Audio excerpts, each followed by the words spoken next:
that content that moves through a network like the internet is a legitimate source of influence and power. Many people have created influence and power this way, and it's unique to the internet, and it could only have happened now. But there are lots of people out there that are doing this now. This is a friend of mine named Nish. That's her real name. She lives in Nashville, Tennessee, and she started blogging after she had her first child. She became depressed. She struggled with depression. She struggled with being a mother while she was depressed.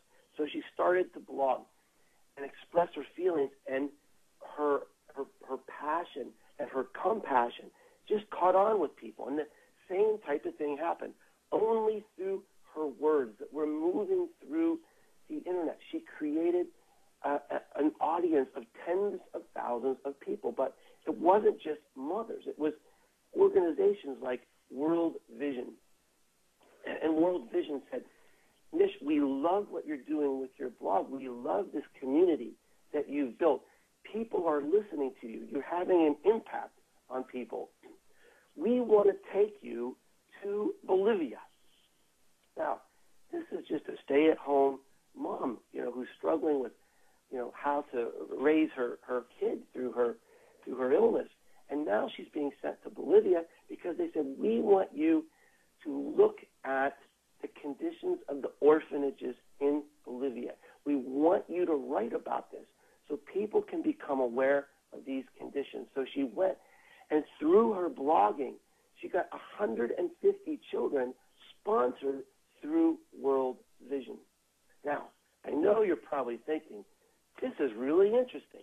How can it get any more exciting than this? But it can. Let's talk about the mechanics of this. What is happening? So we've got these billions of pieces of content that are buzzing and humming through the internet every day. As a blogger, you know when a piece of content goes viral, or as a company, you know when you start getting hits on something. So we talked about power being content moving through a system. Can you measure how content moves? Yes, you can. You can observe that. Can you measure the reactions? Can you measure the buzz? Can you measure how people tweet it, retweet it, click on a link, maybe comment on a blog, or even blog about your blog? Those are all discrete elements that we can count and we can measure. So think about this. This is another key point.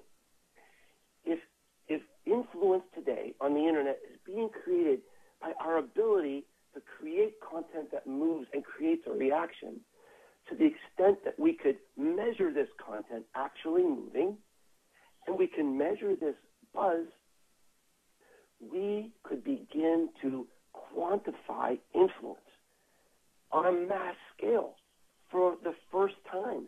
Now, big companies have been trying to do this for a long, long time. Maybe you've heard of E-scores or Q-scores. These are influence scores that are assigned to movie stars and celebrities. And what these new companies are trying to do, essentially, is create E-scores and Q-scores for everyone. Influence has been democratized. This is revolutionary for businesses who have been trying to find these word-of-mouth influencers for years. So let's see what's happening here. We've got all this content going through the web, and there are companies like Clout, Cred, PeerIndex. Perhaps you've heard of some of these companies. A new one on the scene is a company called Opinions. They're actually culling information from 4.5 million sources all around the world. And as they assess and dissect and analyze all this information, they're looking for three things. Number one, what do you talk about? What is your topic of influence? So if you're talking about basketball, or you're talking about wine, when you blog about those things or post about those things, does it move? Does it create a reaction? reaction. Next, they're looking at who responds to you. How influential, how powerful are the people who are reacting? So that's a big deal, right? I mean, I can hardly get a call back from my local cable company, but my next door neighbor can pick up the phone and call the governor of the state. So if he can influence the governor, and I can't even influence the cable company, he's going to be more influential than me. And it works the same way in the online world. And then finally, they're looking, how does this content move? Is it going viral? Is it, when you create your comments, your opinions, your ideas, your videos, are they going beyond your audience to the audience of the audience? And they're distilling this into a score. Many of you have probably heard this idea about a clout score. Very controversial. It's not perfect. This whole technology, this whole trend is still in the silent movie stage. And yet we need to cut through the emotion and this idea of this company basically iterating in public and look at this important trend. So would it be important for a company like Johnson & Johnson or Procter & Gamble to know who the 50 most powerful mommy bloggers in the world are? Now, how would we know that before? It could be really time-consuming, really expensive to try to determine, and yet here's a list that a blogger could find out just by going onto Clout and doing a little research. The 50 most powerful mommy bloggers in the world. Would it be interesting for Anheuser-Busch or even your favorite local pub to know who creates buzz about beer in your local community? Or is there somebody, when they blog about music, do people just go crazy about this? Would it be interesting? Would it be interesting for people that are in the music industry to know that? What if you have a retail shop that sells purses and shoes, different accessories? Would you want to know who are the people in my city that create word of mouth buzz about fashion in my area? Is it possible that the world expert on exotic cars is attending this webinar today? 5 years ago, how would we ever know? How would we ever be able to find and reward and nurture these powerful brand advocates?